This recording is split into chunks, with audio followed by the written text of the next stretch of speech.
달 방구하시고 또 추석 연휴까지 보내시고 이렇게 또 귀한 그런 오랜만에 이렇게 만났습니다. 오늘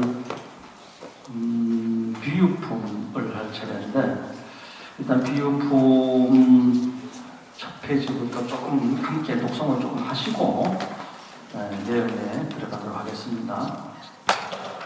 자, 비유품 한번 펴보세요. 다 펴셨는가요?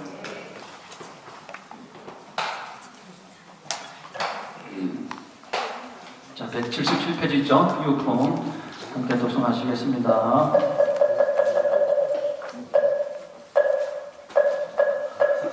그때 살이 뿌리 빌듯이 기뻐한 곧 일어나 합장하고 조난을 우러러 보며 부처님께 사례로 성님 지금 세존을 쫓아 이두흥을 듣자 없고 가슴이 벅차 뛰며 일찍 깨었던 너던 나이다 어찌된 까닭이겠나이 제가 예전에 부처님 따라이 같은 법을 듣자옵고 모든 보살은 수위를 성불하리라 하심을 배웠나이다.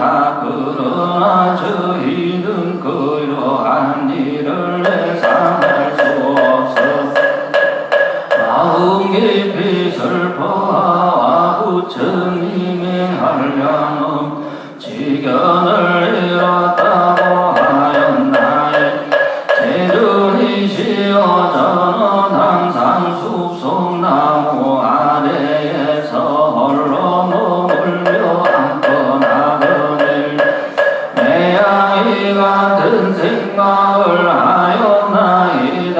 우리도 한 가지로 법성에 들었고 어찌하여 부처님께서는 소승법으로 제도화를 보여주시 그러나 이는 저희의 허물이었고 세존에 다시 아니옵나이 왜냐하면 만약 저희가 한욕 따라 선약 삼보리를 성취하 이니되는 가르침을 설하시는 그때를 기다렸다면 반드시 대성으로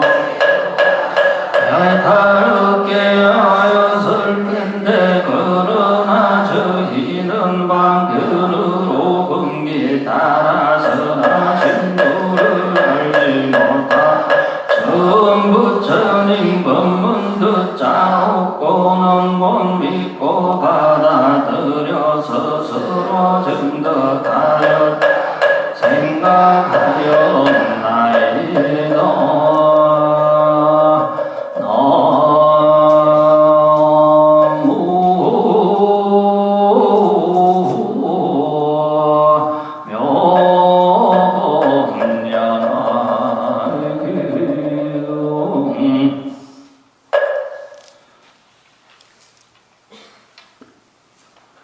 자, 지금 이제 28품 중에 3품 비유품을 합니다.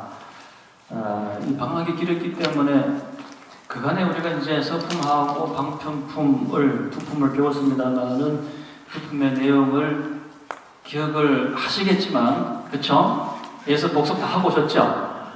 다 하셨겠지만 다시 한번 간단히 설명을 드리면, 자, 이제 영산회상이라고 하는 아주 특수한 장소입니다. 부처님께서는 오직 법화경만이 영축산, 다시 말해서 영산회상이라고 하는 곳에서 법화경만 설법을 하십니다. 그 외에 모든 대부분의 경전들은 기원정사다, 중림정사다라고 하는 곳에서 이루어집니다만 법화경만이 특별한 장소, 영산회상에서 설법이 되죠. 그리고 헤아릴 수 없는 기존에 있던 모든 경전하고는 다른 그 수많은 대중들, 기존 경전들이 10명, 100명, 1200명, 많아봐야 1200명 정도 대중을 건드리고 설법을 하셨습니다만은 여기서는 비구스님만 12,000명이고 헤아릴 수 없는 하늘을 비롯한 천룡팔부 모든 인간들이 모여서 법화경 영산회상을 장엄하게 됩니다.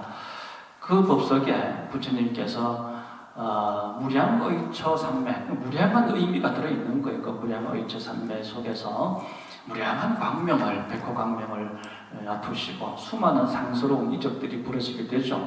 그 모습을 보고서 누가 누구에게 질문을 하죠? 방학이 너무 길었어요. 문수보살님이 대답을 하시죠? 그 질문을 누가 하세요? 그래, 미륵보살님. 이제 한참 생각하니까 나오죠, 이제. 미륵보살님이 문수보살님께 이와 같은 연유를 묻죠. 그래서 이제 문수보살님이 과거 전래, 아득한 옛날에 일월등명열애라는 분이 계셨는데, 일월 해와 달입니다. 해와 달 둘 다 광명이고 빛이죠. 그렇죠? 그리고 석가모니 부처님께서 비추신 그 백호광명도 빛이죠. 빛으로서 어둠을 여십니다. 빛으로서 법화경의 문을 여시는 거예요. 중생의 무명을 빛으로서 끼워오신다 이거예요. 서품에서 빛으로 시작하는 거예요. 그렇게 해서 이제 빛으로서 어둠의 문을 여셨습니다. 그걸 여시고 문수보살님의 그 대답이 일월등명열애의 전례, 과거 부처님들의 전례를 보건대 아마도 법화경을 설법하실 때 과거 부처님께서 이와 같은 모습을 보이셨다. 아마도 부처님께서 경중의 왕인 법화경을 설법하실 것 같다. 라고 이제 대답을 합니다. 부처님께서 사리불의 삼청을 삼지로서 처음에 이제 첫 번째, 두 번째, 세 번째 거부를 하시죠. 사리불은 세 번을 청합니다. 세 번을 청하고도 마지 않아. 그만두지를 않아. 그래서 부처님께서는 드디어 이제 설법을 하시기 시작을 하십니다. 이제 반편품에서, 이품에서 설법을 시작하십니다. 설법을 하시면서 부처님께서 처음으로 놔두신 말씀이 제법실상을 드러내셔요. 그 제법실상, 제법에 보이든 보이지 않는 이 삼라만상의 모든 법의 실상, 참모습을 드러내시는 거예요. 근데 그 제법의 실상을, 참모습을 중생들은 보이는 것만, 들리는 것만 보고 알고 듣고 알지만 보이지 않는, 들리지 않는 그 본질, 본체, 삼라만상의 참모습을 부처님께서는 드러내 보이시는데 그것을 중생들은 어떤 은으로 해야 중생들은 보여지고 들려지는 것만 믿고 이해를 하기 때문에 어떤 방편의 언어를 동원해야 될 것인가. 부처님께서는 고민 끝에 그 방편의 언어를 12여시라라고 해서 제법실상을 12여시로 낮추십니다. 12여시가 뭐였죠? 여시, 상, 성, 체, 력, 작, 인, 연, 과보, 본말, 구경 등 해서 이 10가지를 낮추십니다. 12여시 첫 번째 글자가 여시입니다. 그렇죠? 여시상, 여시성, 여시체, 여시적, 여시작. 그렇죠? 여시, 인연, 과보해서 본말, 구경 등까지 간다. 여시가 중요하다. 그렇죠? 여시. 그렇죠? 모든 경전의 첫 글자는 여시야, 모나야, 일시에라고 시작됩니다. 그렇죠? 화문으로 어떻게 되죠? 같을 여자, 오를 시자. 무한긍정이다 이거죠. 무한긍정. 과거에는 어떤 것은 부정하고 어떤 것은 긍정하고 하셨던 부처님께서 이 법화경에 오셔가지고는 모든 상과 모든 성과 모든 체, 모든 력, 모든 작용, 체력, 작, 인연, 과보 이 모든 것들을 여시로서 같을 여자, 오를 시자 모든 것을 무한긍정으로서 삼라만상 제법의 실상을 드러내시는 거예요. 그러니까 중생들은 여러분들이 제 얘기 듣고 이해 못하시다시피 영산회상에 있는 그 대중들도 부처님께서 방편의 언어로서 드러내신 그 12시를 듣고도 이해를 하면 좋은데 이해를 해요 못해요? 못하는 거예요. 부처님께서는 이 제법의 실상은 모든 부처님과 부처님만이 이 제법의 실상을 궁구할 수 있다. 완전히 그 궁극을 다할 수 있다라고 이제 말씀을 하시면서 부처님께서 이 세상에 오신 이유, 부처님의 원을 얘기하십니다. 부처님의 원은 뭐였죠? 일체 중생이 부처님의 본원, 부처님의 본래 원은 일체 중생이 나와 다름없이 되는 것이다. 기억하시죠? 그러니까 앞선 품에서 우리 배웠죠. 모든 부처님의 원은 유일, 오직 하나다. 여러분들은 원이 많죠? 그렇죠? 자식원, 부모원, 사업동, 명예, 많잖아요. 근데 부처님은 오직 하나다. 유일 본원. 그 유일 본원이 무엇이냐 하면은 일체 중생이 나와 다름없이 되는 것이다. 여타 종교와 다른 점이 바로 이런 부분이라고 했습니다. 여타 종교들은 신의 권위에, 신의 권능에 도전하는 것을 거부를 하죠. 그렇죠? 뭔가 아는 소리를 하고, 뭔가 참, 뛰어난 재주를 보인다든가, 라고 한다면은, 신의 권위에 도전한다. 신의 권능에 도전한다. 이런 표현을 그냥 많이 씁니다. 그런 표현을 많이 써요. 그러나 부처님께서는 내 가진 거 다 줄게. 제발 나처럼 되어라. 나처럼 되어라. 라는 그런 말씀으로서 중생들에게 뭘 보이시냐 하면은 계시오입이라고 해서 부처님께서 이 세상에 오신 이유를 말씀하십니다. 부처님께서 이 세상에 오신 이유가 뭐라고요? 계시오입입니다. 이 네 가지. 부처님께서 이 세상에 왜 오셨는데 계시오입 하러 오셨다. 그 유일 본원을 실천하기 위해서 계시오입 하시는 거예요. 걔가 뭐죠? 열계자. 중생들은 이 빛처럼 이 환하게 살아야 되는데 그냥 깜깜한 무명에 사는 거예요. 닫힌 문이라. 끊어지는 길이라. 그래서 그 길을 열어주고 닫힌 문을 열어주는 게 부처님이에요. 캄캄한 밤중에 등대불 같은 분이시죠. 그걸 개라 그러죠. 그 열어서 보여주는 거예요. 그렇죠? 까만 눈을 뜨게끔 해주시는 거예요. 열어 보여주는 거예요. 계시. 그래서 봐야 알죠. 그렇죠? 들어야 알죠. 그 계시오에서 입이라고 하는 것은 불지견에 들어가는 거예요. 부처님의 지혜의 안목, 불지견. 부처님의 지혜에 들어가는 것이 마지막에 입입니다. 부처님과 같아지는 것이죠. 세상에 어떤 종교가 그 절대 권위를 가지고 있는 신과 같아지는 것을 허락을 하겠습니까? 오직 불교만이, 부처님만이 제발 나와 같아져라. 그러면서 부처와 같아지는 방법을 수도 없이 방편의 언어로 설법을 하고 계시는 거예요. 이제 지금까지 배우신 내용을 이제 대략적으로 큰 줄거리의 말씀만 이렇게 드렸습니다. 자, 이제 비유품에 한번 처음부터 한번 볼게요.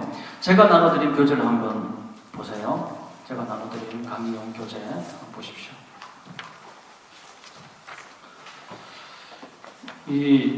지금까지 이제 서품 방편품에서 잘 모르셨던 분들은 이 비유품만 이해를 잘 하셔도 또 이해를 하실 수가 있어요. 비유품이 왜 비유품이겠어요?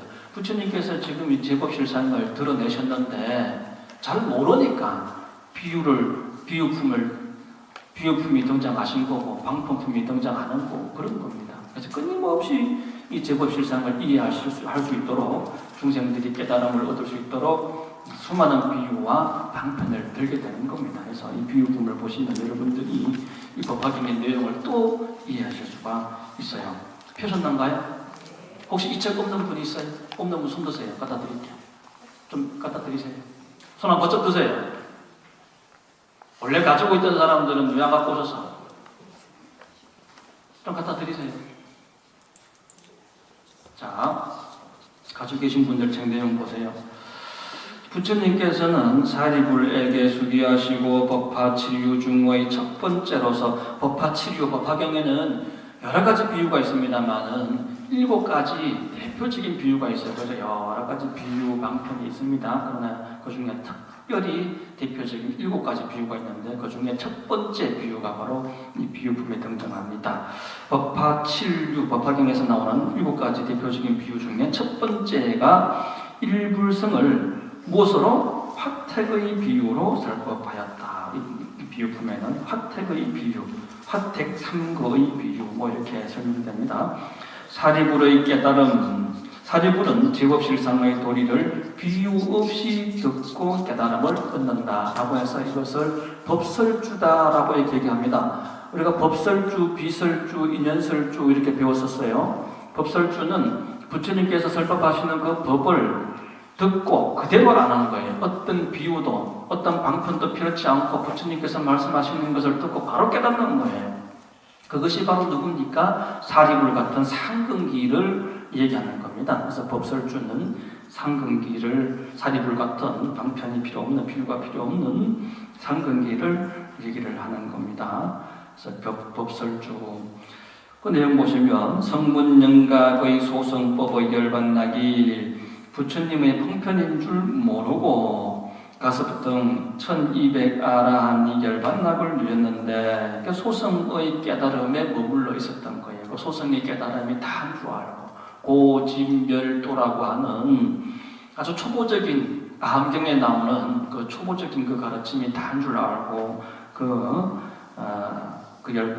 열반락을 누렸는데 부처님의 일불성설법을 듣고 깨달음을 얻어 보살도를 행하게 된다.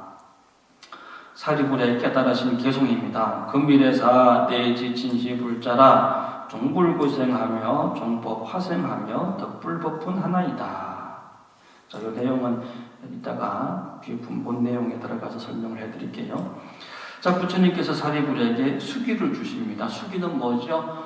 너는 반드시 언젠가 부처가 될 것이다. 부처가 된다. 그죠? 확정적으로 증명해 주시는 겁니다. 너는 언젠가, 언제라고 하는 그 시간, 내용, 국토의 이름, 국토의 수명, 모든 것들을 확정적으로 그죠? 증명을 해 주시는 게 수기죠. 세존께서 보리수하에 37일 동안 관찰하셨습니다. 부처님께서 깨달음 얻자마자 보리수나무 밑에서 37일 동안 뭘 관찰하셨을까요?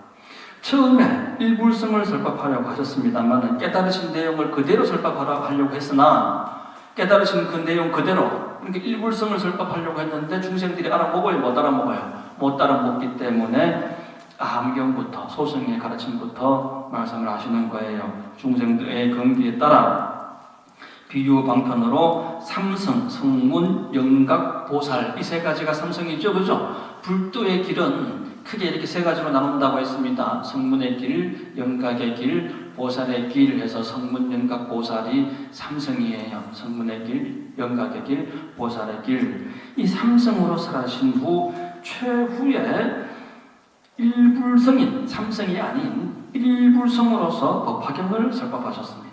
일불성은 법화경에서 설법을 하고 있는 거예요. 오른쪽 보시면 화택 비유 이렇게 나와 있습니다. 이 비유품에는 지금까지 서품, 방편품, 비유품까지 법설주입니다.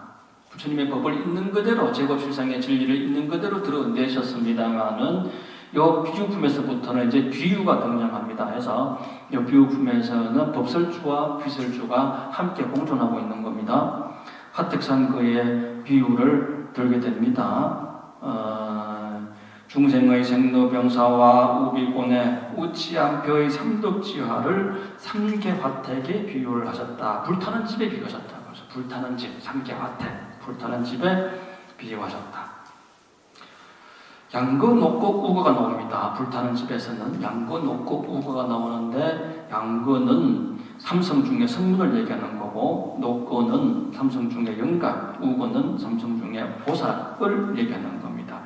대력 배국어는 삼성이 아니라 일불성으로 비유를 하신 겁니다. 밑에 일불성 대력 배국어 지자대사께서는 법화문구에서 법화문구라는 책이 있습니다. 세존께서 일불성의 대력 배국어의 장음으로 일불성의 대력 배국 일불성의 대력 배국어의 장음으로 비유하여 설법하신 것을 교학적으로 설명하였습니다. 구세주로서 오신 부처님. 자, 이 법화경에서는 특히 이 비유품에서는 구세주라고 하는 표현이 등장합니다. 부처님께서는 중생의 구세주입니다. 일체 중생의 3개의 구세주입니다. 그래서 주, 진, 사, 삼덕을 구족하셨다. 주라고 하는 것은 구세주를 얘기하는 거고 친이라고 하는 것은 아버지로서 친을 얘기하는 거고 사라고 하는 것은 스승으로서 사를 얘기하는 겁니다. 법화경이 설법이 가능한 10가지 조건. 그래서 이 법화경은 믿음이 있는 사람들, 신심이 있는 사람들, 의심 없이 받아들일 수 있는 사람을 상대로 법화경을 설해야지 법화경을 듣고서 이거 뭐 이래? 이거 아닌 것 같아. 이건 거짓말이야. 라는 의심을 하게 되면 그건 죄업이 크다. 그래서 이 법화경은 믿음이 있는 사람들에게 법화경을 받아들일 수 있는 근기가 되는 사람들에게 설해져야 된다. 라는 말씀을 하십니다. 자, 제 비유품 본문 경전을 보시겠습니다.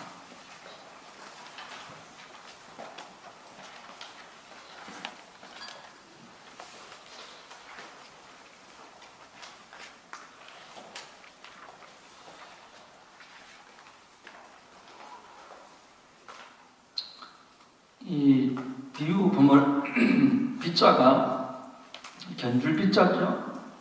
또는 비유할 빗자, 인도할 빗자 이렇게 얘기합니다. 빗자가 견주다, 비유하다. 유자는 깨우칠 유자, 깨우쳐서 가르치다. 유는 깨우쳐서 가르치다. 비는 견주다, 비유하다. 비유품의 그 빗자, 유자의 의미가 그렇습니다. 비교하고 비유가 뭐가 달라요? 비교하고 비교는 약간 좀 비등비등한 것을 둘 이상의 어떤 사물, 둘 이상의 어떤 사건을 이렇게 이제 갖다 놓고 비교를 하는 거고, 비유라고 하는 것은 소위 우리가 이제 뭐라 그럴까요? 있는 것을 그대로 드러내기에는 부족함이 있기 때문에 무언가를 특별한 사건이나 사물의 비유를 들어서 얘기를 하는 거예요. 있는 그들에게만 몰라요. 이해를 잘 못해요. 그렇죠? 그럴 때 우리가 비유를 들어서 이렇게 얘기하죠. 그렇죠? 우리가 절에서 우리가 마음을 닦는다고 합니다. 마음을 닦는 게 뭐죠? 어떻게 설명을 해야 되죠? 스님들이 어떤 비유를 들던가요? 농사 짓는 것에 비유를 많이 듭니다. 마음 보입니까? 마음을 닦아봤어요? 방바닥 닦듯이 그렇게 닦을 수 있는 게 마음입니까? 그 이해가 잘 안 되잖아요. 그렇죠? 그렇기 때문에 스님들이 무엇에 비유를 든다? 농사 짓는 것에 비유를 드는 거예요. 갈아엎고, 그렇죠? 씨앗을 뿌리고, 그리고 김을 메고, 가을에 추수하고, 이런 농사 짓는 법에 마음 닦는 법을 이렇게 비유를 그렇게 합니다. 그때 사리불이 뛸 듯이 기뻐하며 곧 일어나 합장하고 조난을 우러러 보며 부처님께 살해였습니다. 이제 앞장품에서 우리가 부처님께서 제법실상의 도리를 드러내셨잖아요. 그죠? 부처님의 원을 얘기하셨고, 부처님께서 그 원을 실현하기 위해서 계시오입이라고 하는 이 세상에 출현하신 이유, 일대사 인연이라고 그랬죠. 일대사 인연으로 출현하셨다. 이와 같은 부처님의 법을, 제법실상의 도리를 들으시고서는 사리불이 그대로 이해를 한 거예요. 이해를 하시고 뛸 듯이 기뻐하여 곧 일어나 합장했다. 기뻐했다라고 하는 건 뭡니까? 깨달았다는 거죠. 안다는 거예요. 모르면 기뻐할 수가 없어요. 알기 때문에, 깨달았기 때문에 기쁠 수 있는 겁니다. 그렇죠? 이 자리에서 기뻐하지 않고 멍하니 앉아있는 그런 중생들도 많아요. 여기에. 거기도 그랬어요, 여기도 그렇고. 그렇단 말이에요. 멍하게 앉아있는 사람들이 있어요. 그런데 사리불은 막 기뻐하는 거예요. 뭐예요? 깨달았다, 안다. 부처님께서 하신 말씀을 비유나 다른 또 더 구체적인 방편이 없다 하더라도 아신 거죠. 그래서 법설주다. 가장 높은 상근기다. 지혜 제1 사리불 이렇게 얘기하지 않습니까? 지금 세존을 세존으로부터 쫓아라고 하는 거는 으로부터, 지금 세존으로부터 이 법음을 듣자없고 가슴이 벅차 뛰며 일찍이 없던 것을 얻었나이다. 세존으로부터 이 법음을 들었어요. 일체 중생은 다 성불할 수 있다. 그렇죠? 제법실상의 도리를 다 밝혀졌습니다. 여러분들 한 장만 뒤로 한번 넘겨보세요. 한 장만 뒤로 넘겨보세요. 마지막 장, 방편품의 마지막 장에 뭐라고 되어 있습니까? 같이 한번 독성해봐요. 같이 읽어볼게요. 너희는 이미 제불께서, 왜 같이 안 따라 읽어요? 175페이지 보이시죠? 한 장만 뒤로 넘기시면 됩니다. 다시 한번. 너희는 이미 제불께서 세상의 스승 되시어 근기 따라 방편으로 설하신 뜻을 알았으니 다시는 의욕 없어 큰 환희심을 내어 성불할 줄을 스스로 알지어다. 다시는 의욕 없어 큰 환희심을 내어 성불할 줄을 스스로 알지니라. 이게 지난번에 배운 마지막 내용입니다. 그 자리에는 모든 보살들도 있지만 모든 성분들도 있죠. 그렇죠? 성분 정각들이 다 있습니다. 일반 평범한 중생들이 있는 거예요. 평범한 중생들. 그 평범한 중생들에게 너희는 반드시 성불할 줄 알아라. 지금 여러분들을 자신을 생각해 보세요. 자신을. 항상 이 법화경 공부하실 때는 내 자신에 빗대어서 생각해 보시라. 부처님께서 질문하시면 나에게 질문한 듯이 그렇게 고민을 해보시란 말이에요. 스스로 성불할 줄 알아라. 아세요? 내가 성불할 것 같아요? 근데 그 확신이 이 자리에서는 여러분들이 확신이 안 들잖아요. 그냥 대답을 할까 말까 그냥 아무 생각 없고 멍하고 그러시잖아요. 그런데 사리불은 그렇지 않았어요. 이 설명을 듣고 성불할 줄 알아라 라고 하는 이 말씀을 듣고서 너무나 기쁜 거예요. 너무나 안심이 나는 거예요. 아, 나도 성불할 수 있구나. 성불할 수 있다. 라는 그 확신. 그겁니다.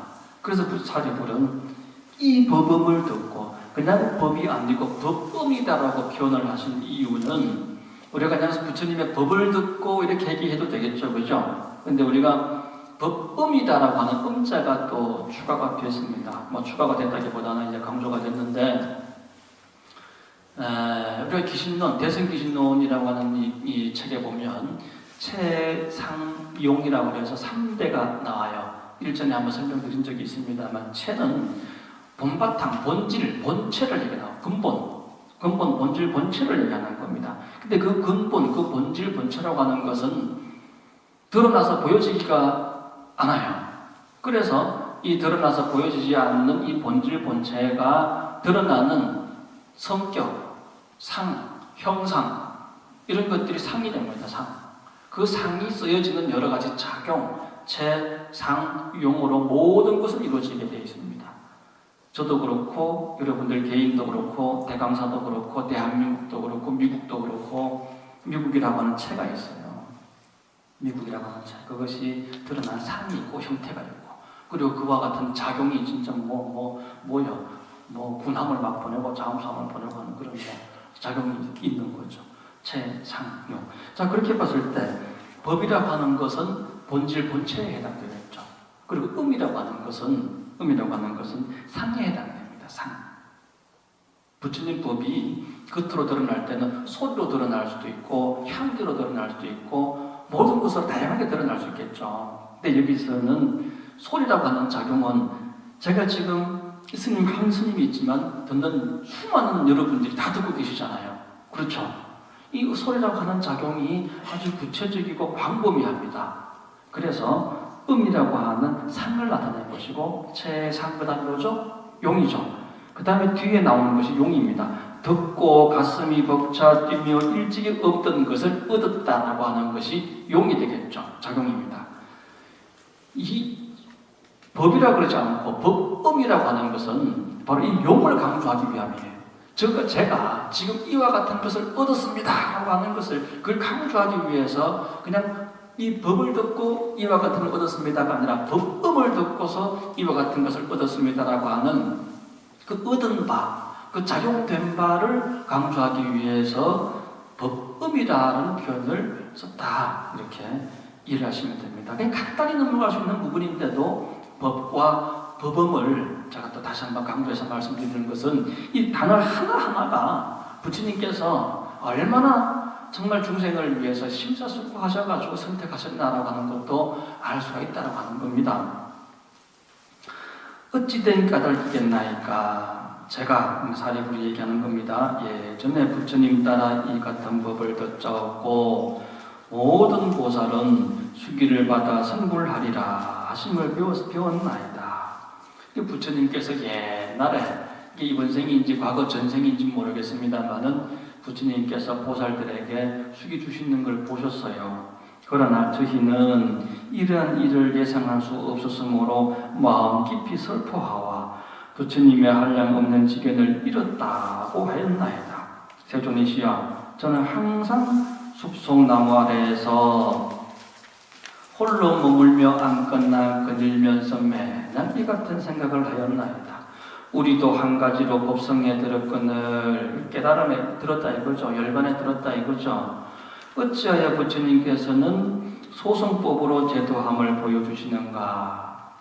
자, 그러나 이는 저희의 허물이었고 세존의 탓이 아니옵니다. 왜냐하면 만약 저희가 안욕따라 삼락삼보리를 성취하는데, 안욕따라 삼락삼보리 무상정등정각이, 그죠? 최후의 완전한 깨달음을 일컫는 단어가 안욕따라 삼락삼보리입니다. 최후의 완전한 깨달음, 부처님의 깨달음. 안욕따라 삼락삼보리를 성취하는데 원인이 되는 가르침을 설하시는 그때를 기다렸다면, 그때가 지금이죠. 지금 법화경을 설하시잖아요. 그때를 기다렸다면 반드시 대승으로 제도할사 해탈 없게 하셨을 텐데, 그러나 저희는 방편으로 건기 따라 설한 줄 알지 못하와 처음 부처님 법문 듣자옵고는, 처음 부처님 법문이 뭐였죠? 부처님께서 중생에게 설하신 가장 첫 법문이 뭐였죠? 고집멸도라고 하는 사성제 또는 팔정도, 그죠? 사제 팔정도. 사성제입니다. 한마디로 얘기하면. 팔정도는 고집멸도 할 때 도 안에 포함이 되는 거니까. 고집멸도 사성제를 중생에게 제일 먼저 설법을 하셨죠. 그 고집멸도 사성제 설법을 처음 법문을 듣자옵고 곧 믿고 받아들여 깨달았어요. 스스로 정득하였다고 생각하였나이다. 그런데 그 고집멸도 사성제는 암경에 나오는 아이들한테 가르치는 초보자 수준의 가르침이에요. 그렇죠? 이건 옳은 것, 저건 그런 것, 옳고 그름을 정확하게 분별을 할 줄 알아야 법화경과 같은 무분별의 법을 받아들일 수 있기에 그 당시 분별법을 설했어요. 그래서 이 사리불 같은 경우는 분별법에 통달을 했습니다. 고집멸도에 통달을 했어요. 근데 이 고집멸도에 통달한 것에 만족을 하고 그것이 다인 줄 알고 안욕따라 삼락삼보리 부처님처럼 되는 것을 스스로 거부했던 거예요. 나는 이미 고집멸도를 다 통달하셨는데, 부처님께서 우리에게 주신 법을 나는 다 깨달았는데, 통달했는데 라고 그 소성의 법에 안주를 한 거죠. 더 나아가야 되는데, 대승법으로 나가야 되는데, 아함경 외에는 또 반야금강경 같은 것들이 있고, 반야금강경 외에는 또 법화경 같은 경이 또 있음에도 불구하고 끊임없이 나아가야 되는데, 이 말씀을 제가 앞전 법화경 마지막 시간에 강조했던 게 이 말씀이었습니다. 그렇죠? 대승은 끊임없는 전진이다. 끊임없는 나아갑니다. 곧 믿고 받아들여 스스로 정득하였다고 생각하였나이다. 이건 뭐 우월감에 빠져 있는 거예요. 나는 깨달았다. 부처님처럼 되지도 못했으면서도 나는 깨달았다라고 하면서 더 큰 길을 나아가지 않고 우월감에 자만감에 빠져 있는 겁니다. 세존이시여, 제가 예전부터 지금까지 밤낮으로 매냥 스스로 책망하옵더니, 자, 이건 또 우월감이 아니죠. 여기서는 또 열등감이라 그래야 될까요? 책망하옵더니 이제 부처님으로부터 듣지 못하던 미정유의 설법 듣자옵고 모든 의심과 후회를 끊어 몸과 마음이 태어나여 쾌히 안온함을 얻었나이다. 안온함을 얻었어요. 이제 부처님의 제법실상의 도리, 이 법화경의 법문을 듣고서는 더 이상의 의혹이나 미혹이라든가 이런 게 없어요. 안온하게 된 거예요. 오늘에야, 자, 이 중요한 대목이 나옵니다. 부처님의 사리불의 오도송과 같은 내용입니다. 사리불이 깨달음을 얻었잖아요. 그래서 깨달은 오도송이 바로 이거예요. 오늘에야 제가 참으로 부처님 아들인지라, 부처님 입으로부터 나왔고 법으로부터 화생하여 부처님 법의 유산 얻었음을 알겠나이다. 왼쪽에 한번 보실래요? 두 번째 줄에 금일에사 하는 내용이 보이죠? 두 번째 줄. 오른쪽에 금일에사. 자, 세 번째 줄 내지 진시 불자라. 그죠? 오늘에서야 참으로 부처님의 아들인지라. 종불구생하며 종법 화생하며 토 다루는 거 있죠. 에서 종불구에서 다루는 거 한글로 쓰는 거 있죠. 그건 없어도 되는 겁니다. 종불구생하며 종법 하고 할 때 하고도 없애는 게 나아요. 종법 하고 할 때 그 하고라고 하는 두 글자도 한글도 이 토를 현토를 이렇게 꼭 필요한 데만 달아야 되는데 어떤 때는 너무 친절하게 달다 보면은 본 뜻을 약간 왜곡할 때가 있어요. 그래서 뭐에서 하고 이런 거는 굳이 없어도 되는. 종불구생하며 종법 화생하여 부처님 입으로부터 생하여서 나왔으며 부처님 법으로부터 화생하여 덕불법분 하나이다. 부처님 법의 유산을 얻었음을 알겠나이다. 이게 부처님의 오도성입니다. 아들은 크면 뭐가 된다? 아버지가 된다. 자, 지금 이 사리불은 자기가 스스로가 부처님의 아들임을, 불제자임을 확신을 했습니다. 나는 반드시 부처님이 될 수밖에 없다. 나는 반드시 부처가 된다. 라는 확신을 가졌어요. 이해하시죠? 이게 얼마나 큰 깨달음입니까? 이게. 이 자리에 계신 분들 중에서도 부처님 법 숱하게 듣고 맨날 불자 얘기 들으시지만 내가 진짜 부처님의 아들인가? 내가 장차 부처가 될 것이다 라는 그런 확신을 가진 진짜 불자가 몇 분이나 되시겠어요? 이 사리불은 그런데 깨달았어요. 아, 내가 불자다. 부처님은 나의 아버지다. 사생의 자부다. 라는 것을 깨달았습니다. 부처님 법의 유산을 얻었어요. 부처님 입으로부터 나왔고 부처님 법으로부터 화생을 했어요. 이 경전을 해석해 놓은 거 보면 어떤 그 경전은 그러니까 법화경을 해석해 놓은 다른 책을 보면은 부처님 법의 유산을 얻었음이라고 하는 표현이 지금 우리 경전에 이렇게 해석이 잘 되어 있는 거예요. 그런데 어떤 경전에 보면 덕불법분이라고 하는 내용을 가지고 부처님의 법을 나누어서 받았다. 한문을 보면은 한문만 보면은 그렇게 이해할 수도 있어요. 그런데 원인도 범어 경전 원전 산스크리트 그 원전을 보면 인도 말로 된 산스크리트 원전을 보면은 이 덕불법분을 뭐라고 해석이 되어 있냐면은 인도 말로는 다르마 다야토. 이 다르마 다야토라고 하는 게 뭐냐면은 법의 상속자라고 되어 있습니다. 제가 법의 상속자임을 알았습니다. 다시 말해서 법의 유산을 받은 줄을 이제야 알겠습니다. 라고 하는 겁니다. 그래서 저 범어 원전에 충실하게 번역이 지금 우리 경전, 여러분들이 가지고 계시는 경전책은 번역이 지금 잘 되어 있는 거예요. 법을 나누어 받았다라고 하는 건 단순히 그냥 한문을 그렇게 이해하실 게 아니라 법의 유산이라고 하는 표현, 상속이라고 하는 표현이 들어가는 게 맞다라고 하는 겁니다. 여러분들 부모님으로부터 어떤 유산을 상속받으셨는가요? 네? 눈만 맞이기, 반면 맞이기, 대신여평 이렇게 받으셨어요? 부처님께서는 이 법을 주신 거예요. 이 우주에 충만해 있는 모든 법을, 이 우주의 주인이 될 수 있는 그 법을 여러분들에게 이미 상속을 하셨어요.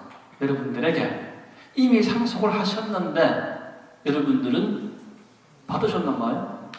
부처님께서 주신 그 유산 받으셨어요?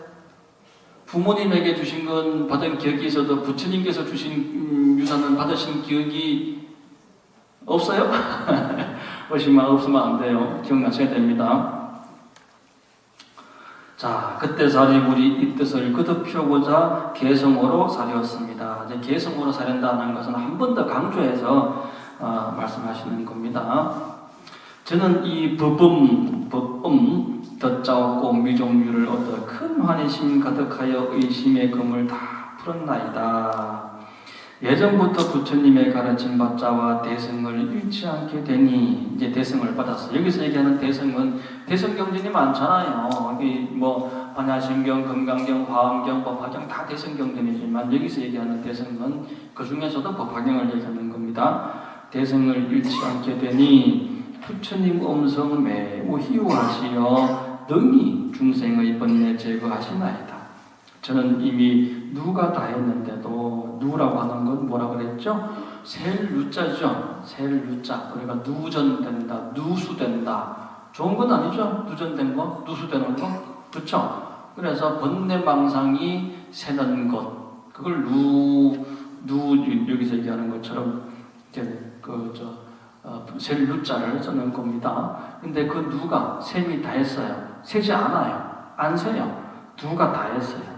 다 했는데도 이제 듣고 또한 근심 들었나이다. 근데 번뇌망상이 다 제거된, 누가 다 제거된 그 정도에서 더 나아가서 아라한의 경지에서 누가 다 한 아라한의 경지, 누가 다 했다라고 하면 아라한의 경지는 된 거죠. 아라한의 경지에서 뭐라 그랬죠? 이제 듣고 또한 근심 걱정 다 들었나이다.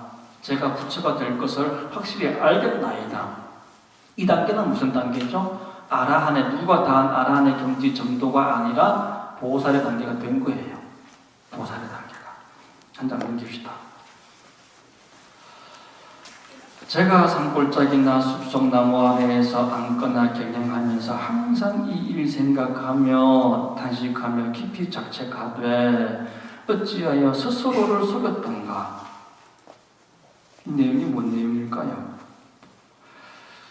우리도 또한 불자로서 무루법에 같이 들었건만 이건 착각인 거예요. 고진멸도 사성제에 깨달은 것, 그것만 가지고 열반을 얻었다, 무루법을 얻었다, 깨달음을 얻었다라고 하고 있는, 다 얻었다라고 하는 착각, 아상, 스스로 속인 것이 되는 겁니다. 미래의 무상도를 설하지 못하며, 미래의 무상도는 법화경이죠. 미래의 무상도를 설하지 못하며 금색신과 30 이상 및 16가 모든 해탈이 같은 한복 속에 있거늘 이들을 다 얻지 못하며 80정호의 묘호와 18불공법 등 이런 건 다 부처님만이 가지는 거예요. 80정호, 18불공법 등 이 같은 공덕을 전혀 이미 다 잃었는가? 아까 보살들한테는 수기 주시고 왜 저한테는 수기를 왜 안 주셨는가? 라는 것을 스스로 책망하고 탄식하는 그런 대목이 되겠습니다. 제가 홀로 경영할 때 부처님께서 대중 가운데 계시면서 명성이 시방에 가득 차 널리 중생을 유익되게 하심을 보고 스스로 미루어 생각하되 이런 이익을 이름은 내가 나를 속인 까닭이다 하였나이다. 저는 항상 밤낮으로 매양 이 일을 생각하고 세존께 도를 잃었는가 잃지 않았는가를 묻잡고자 하였나이다. 저는 항상 세존께서 모든 보살을 칭찬하심을 보고 이로써 밤낮으로 이 일을 헤아려보려 하였나이다.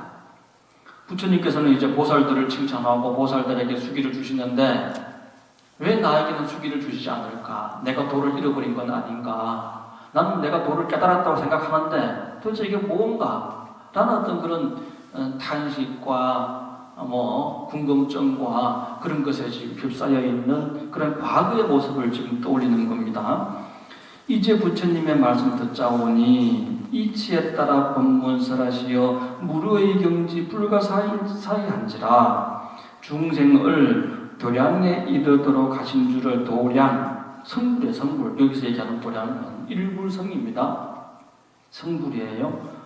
보리도량이라 그러죠. 그죠? 보리수 나온 밑에서 부처님께서 성불하셨잖아요. 보리도량에 이르도록 하신 줄을 알겠나이다. 자, 과정이 있다 이거죠. 나는 아직 그런 보살들처럼 일불성을 깨닫지 못했기 때문에 그랬던 거고 과정이 있는데 자기는 아직 거기까지 과정까지 가지 못했다.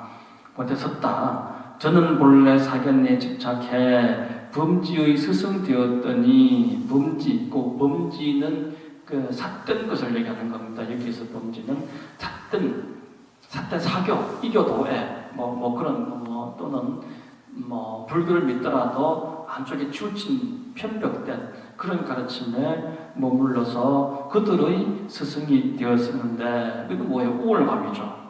아까는 열등감이고 지금은 또 우월감이고 세존께서 저희 마음 아시고 사견 뽑고 1번을 선해 주셨나이다. 저는 모든 사견을 끊고 공의 도리 정덕하여 그때 생각하기를 열도를 얻었다 생각하였더니 잠깐만 보세요. 넘어가지 마시고 공의 도리가 본격적으로 나오는 것은 소승경전, 암경과 같은 소승경전에도 공은 등장합니다. 그러나 본격적으로 대성경전, 특히 이제 반야심경, 금강경 이런 것을 보면 색적시공, 공적시색 해가지고 공의 도리가 등장합니다. 이 사리불은 암경 조금 더 나아가서 이 공의 도리까지도 깨달았어요. 그래서 나는 이제 생로병사를 다 깨닫고 색적시공, 공적시색까지도 나는 깨달았어요. 더 이상 깨달을 바가 없어요. 그래서 범지의 스승이 돼가지고 남들보다도 뛰어난 우월한 내가 더 이상 배울 것이 없다라고 하는 그런 생각을 가지고 있는데 나한테는 지금까지 수기를 주신 적이 없고 저기 있는 저 보살들에게 수기를 주시는 거예요. 그래서 우월감, 열등감 이런 것들이 막 교차를 하면서 도대체 부처님께서는 왜 나에게 수기를 주시지 않는가라는 그런 어떤 고민과 갈등을 하고 있는 그런 과거의 모습을 지금 떠올리는 겁니다.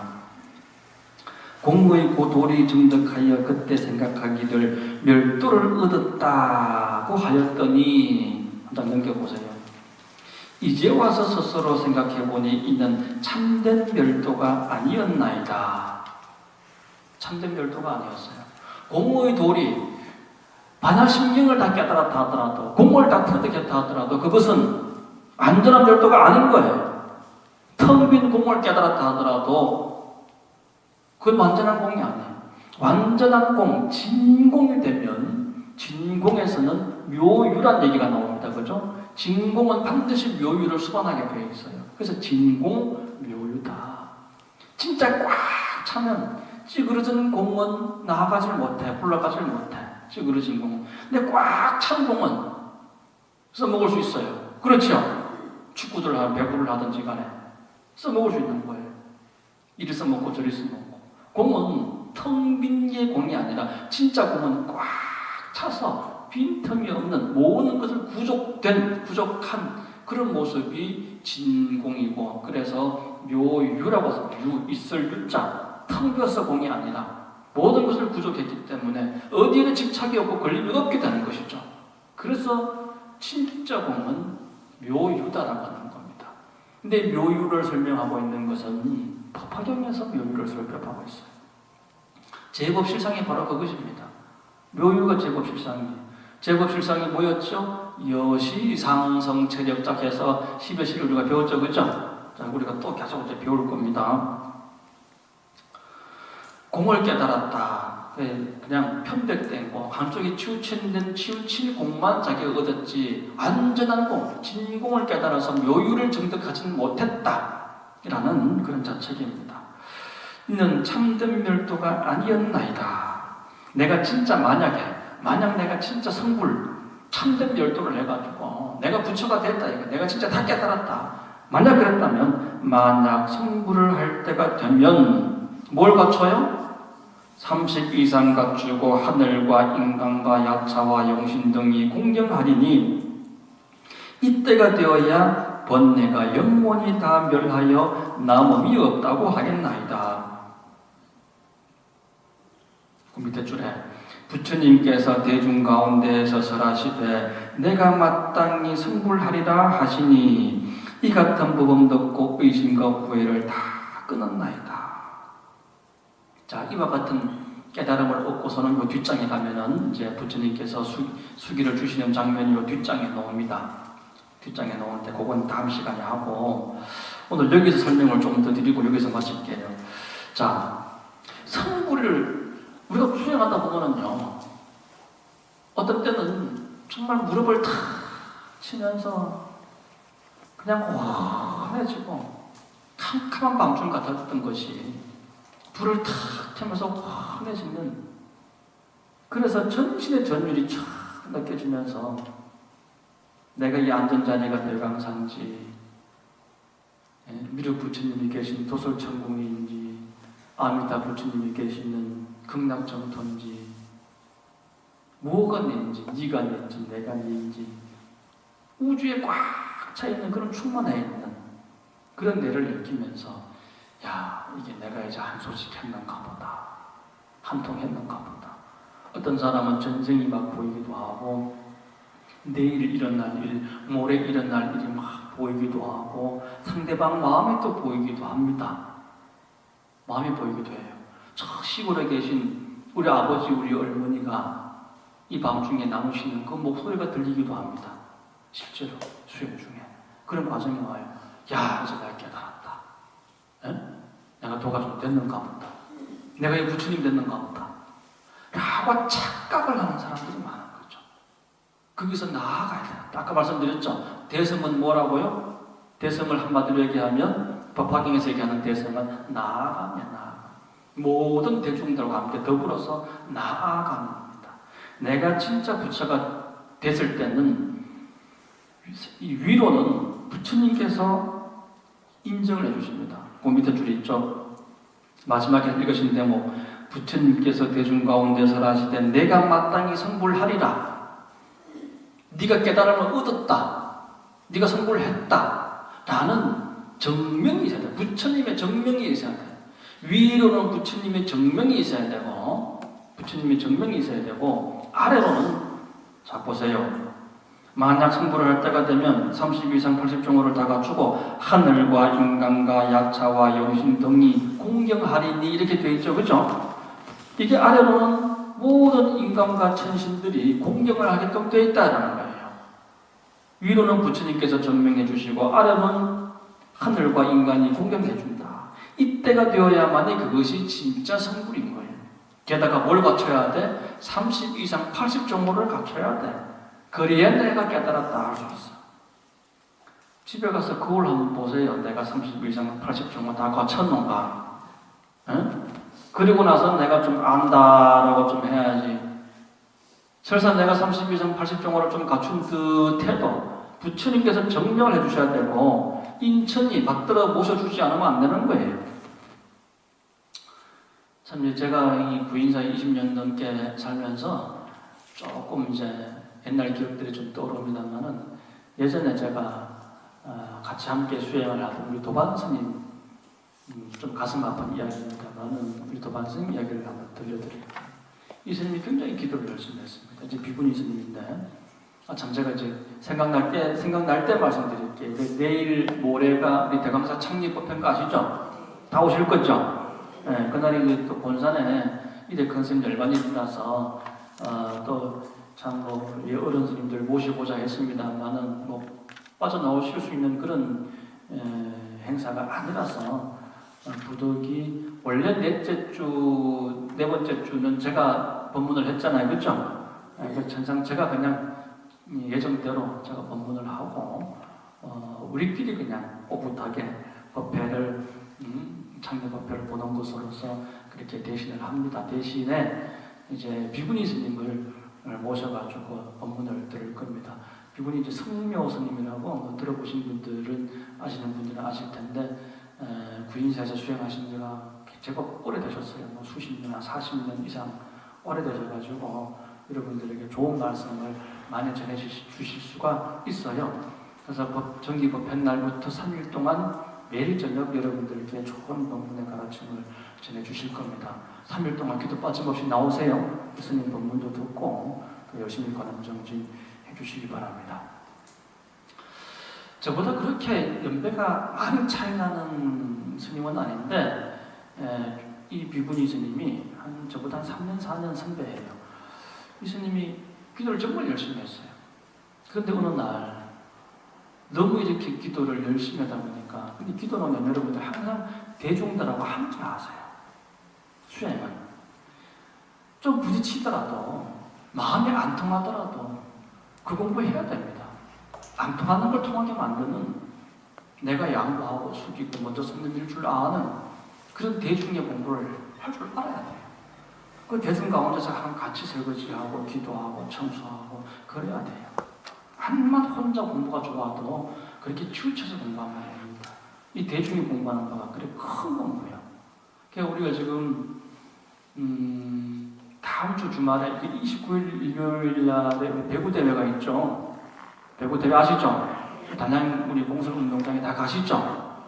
그 자리가 자꾸 제가 강조해서 말씀드립니다만은 이 부처님 믿는 대중들이 함께 와가지고 이렇게 움직이고 정말 과음을 지르고 응원을 하고 깨달으신 큰 스님 앞에서 우리가 그와 같은 한바탕 그런 축제를 할 수 있다고 하는 게 보통 운집력, 운력이 아닌 거예요. 참으로 여러분들이 동참을 해서 큰 운을 받아오셔야 됩니다. 그래서 그 운집이라고 하는 건 혼자로서는 조화가 아니라 잘난 놈, 못난 놈, 들어간 놈, 튀어난 놈, 빨간 놈, 노란 놈, 파란 놈, 빨주노초가 무지개가 왜 예쁜데? 안 그래? 빨주노초, 파란조하고 뭐가 다 이렇게 조화를 이루니까 무지개가 예쁜 거예요. 봄의 꽃동산에 빨간 꽃만 핍니까? 노란 꽃만 펴요? 그런 것들이 조화롭게 어우러져야 되는 거라. 혼자는 안 되는 거야. 근데 이 스님이 너무 혼자 방 안에 그냥 들어박혀가지고 혼자서 이렇게 기도를 너무 열심히 하다 보니까 살짝 너무 과했어요. 과해가지고 정신이 이제 약간 좀 제정신이 아니게 됐어. 넘쳤어 한마디로. 하루는 숙직실에 갔는데 숙직실에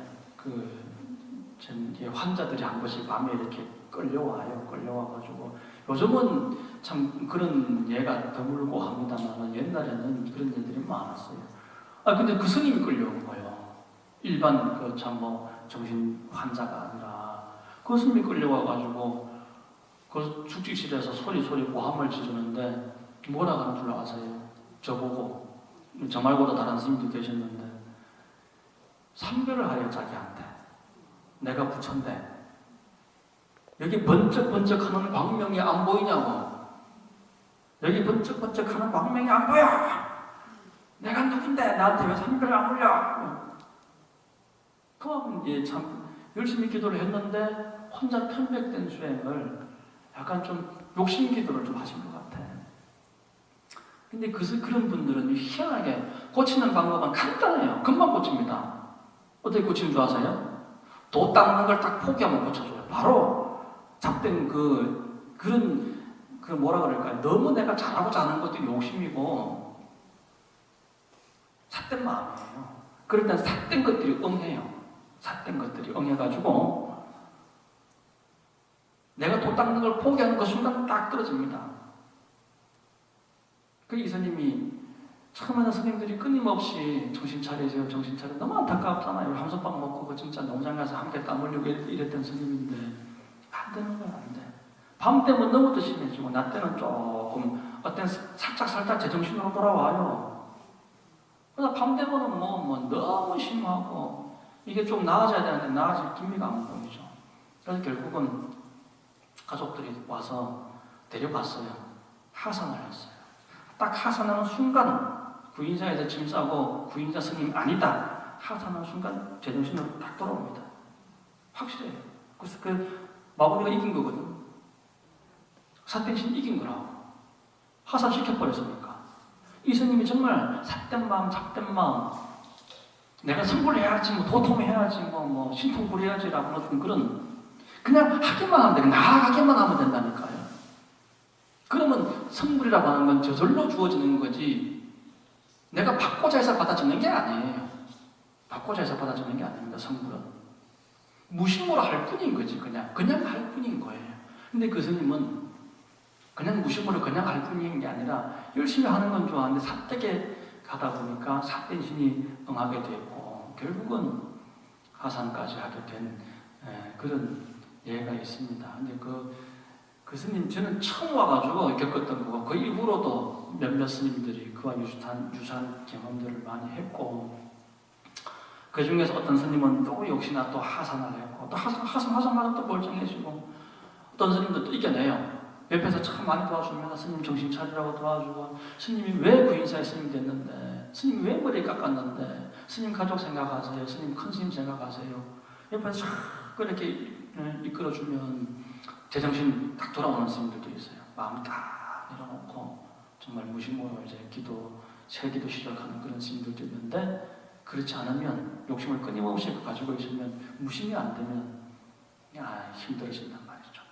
그 얘기입니다. 이게 내가 정말 깨달음을 얻게 되면 위로는 부처님께서 증명해 주시고 아래로는 모든 인간과 천룡팔부가 절로 와서 공경해 주게 되어 있지, 내 앞에서 상배를 해서 상배하는 게 아니고 부처님 숙이 주세요 해서 주어지는 게 아니다라고 하는 겁니다. 성불이라고 하는 것은. 아시겠죠? 자, 오늘 여기까지 공부하시고 나머지는 다음 시간에 하도록 하겠습니다. 내일 모레 나무보문지형 원류공심대자 대비관sem보살